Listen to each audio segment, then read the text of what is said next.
انت لابسه ده حالا وبسرعه لحسن زمانهم جايين. قدامك 10 دقايق بس مفيش غيرهم. انا ما باخدش غير 5 دقايق في اللبس، الدور والباقي بقى على الناس التانية اللي بيقعدوا ساعة يحطوا بينس في شعرهم وبودرة واحمر على وشهم. وانا هعمل ايه بس اذا كنت قاعده من الصبح بوضب لهم في السمكه اللي جايبينها؟ طب وبقية النهار عملت ايه؟ بقيت النهار هو بقى فاضل فيه وقت؟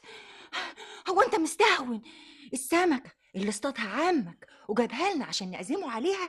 طب دي سمكه بياض طولها يجي متر الا ربع، عايزه يوم بحاله عشان تتنضف وتتفتح بطنها وتتبل.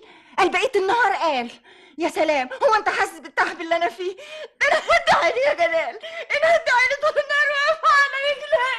طب معلش يا منوش، معلش امسحي جواك بقى لحسن الضيوف زمانهم جايين، وال10 دقايق اللي قلت عليهم ما فاضلش منهم غير 5 دقايق بس، وانا كمان هقوم البس هدومي عن اذنك. طيب خد الجزمه دي معاك ما تسيبهاش هنا.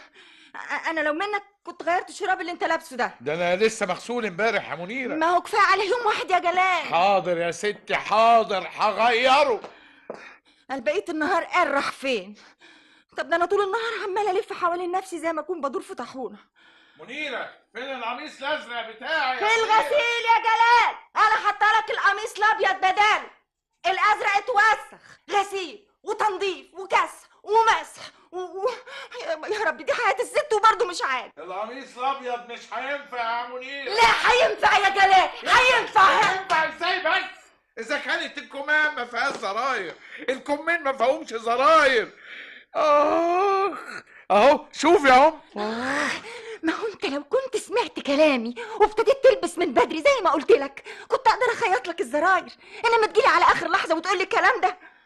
خلاص ما تحمليش هم، انا هشمر كمامي